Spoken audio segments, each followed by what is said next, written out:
తెలంగాణలో పెట్రోల్ కష్టాలు పెరుగుతూనే ఉన్నాయి. సంగారెడ్డిలో జాతీయ రహదారి 65పై ఉన్న 11 పెట్రోల్ బంకుల్లో నో స్టాక్ బోర్డులు పెట్టేశారు. కందిలోని ఇండియన్ ఆయిల్ పెట్రోల్ బంకు ఇంధన ట్యాంకర్ రావడంతో జనం క్యూ కట్టారు.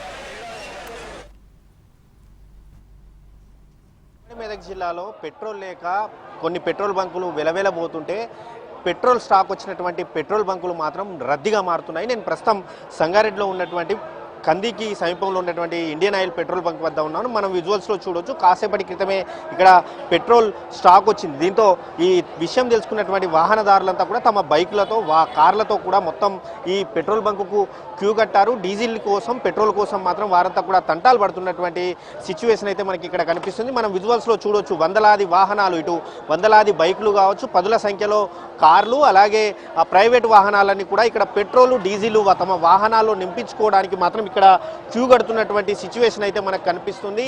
గత 3-4 రోజులుగా కూడా ఉమ్మడి మెదక్ జిల్లాలో పెట్రోల్ కొరత మాత్రం తీవ్రమవుతుంది. గత 2-3 రోజుల క్రితం కూడా పెట్రోల్ కొరత పెద్దగా లేనప్పటికీ నిన్నటికి ఇవాళకి 2 రోజుల నుంచే కూడా ఈ పెట్రోల్ కొరత మరింత ఎక్కువ అవుతుండడంతో మాత్రం వాహనదారులంతా పెట్రోల్ దొరుకుతుందో లేదో అన్న ఒక ఆందోళనతో మాత్రం రోజువారీ పెట్రోల్ 100-200 రూపాయలు కొట్టించుకునే కస్టమర్లు కూడా ఈ పెట్రోల్ కొరత ప్రచారంతో మాత్రం ఫుల్ ట్యాంక్ చేయించుకునే పరిస్థితి అయితే కనిపిస్తుంది. దీంతో వచ్చినటువంటి పెట్రోల్ కూడా కొన్ని గంటల వ్యవధిలోనే అయిపోతుండడంతో మాత్రం మిగిలినటువంటి వాహనదారులు ఎవరైతే ఉన్నారో ఆ వాహనదారులంతా కూడా ఇబ్బందులు పడాల్సినటువంటి ఆ పరిస్థితి అయితే మనకి ఇక్కడ కనిపిస్తూ ఉంది. మనం చూడొచ్చు విజువల్స్లో ఆ బైక్ మీద వచ్చేటటువంటి వారు బైక్లలో పెట్రోల్ పోయించుకుంటున్నారు. అలాగే కొందరు బాటిల్స్ని కూడా వారి వెంట తెచ్చుకుంటూ వారంతా పెట్రోల్ దొరుకుతుందో లేదో ముందైతే స్టాక్ తీసుకుందామనే ఒక ఉద్దేశంతో కూడా వారు పెట్రోల్ను వెంట తీసుకెళ్తున్నటువంటి పరిస్థితి ఉంది. ప్రస్తుతం మనతో కొంతమంది వినియోగదారులు ఉన్నారు.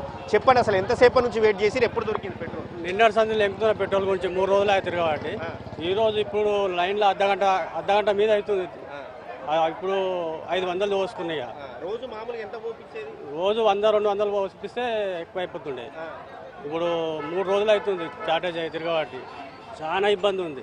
మరి ఎండాకాలం కదా, ఎక్కువ పెట్రోల్ పోయించుకుంటే మళ్ళీ బండి ఏమన్నా ఫైర్ అయ్యా మరి ఏం చేస్తాం, మరి ఇబ్బంది అవుతుంది కదా. అసలు దొరుకుతాం లేదు. చూడండి పబ్లిక్ ఎంతమంది ఉన్నారు. చాలా ఇబ్బంది అంటే ఇబ్బంది ఉంది. వేరే బంకుల దగ్గర ఎక్కడ లేదు. ఇప్పుడు కనబడదు కాబట్టి లైన్లో అయినా సరే పర్వాలేదని వెయిట్ చేసి గంట అవుతుంది. ఈ తోపులాట అయినా సరే చెప్పేసి పోసుకుంటున్నాం.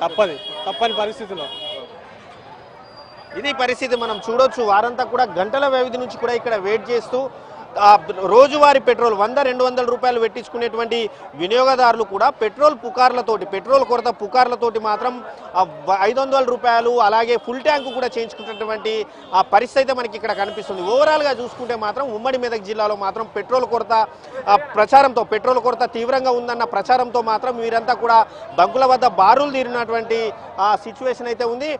ఇటు పెట్రోల్ ఏవైతే ఆయిల్ కంపెనీలు ఉన్నాయో ఆయిల్ కంపెనీలు పెట్రోల్ కొరత లేదని చెప్తున్నా వాస్తవ పరిస్థితి మాత్రం ఇందుకు కాస్త భిన్నంగా కనిపిస్తుంది. ఎందుకంటే ఇటు పెట్రోల్ బంకులన్నీ కూడా నో స్టాక్ బోర్డులు పెట్టడం, అలాగే ఉన్నటువంటి పెట్రోల్ బంకుల వద్ద వందలాది వాహనాలు బారులు తీరడంతో నిజంగానే పెట్రోల్ కొరత ఉందేమోనన్న ఒక అపోహతో మాత్రం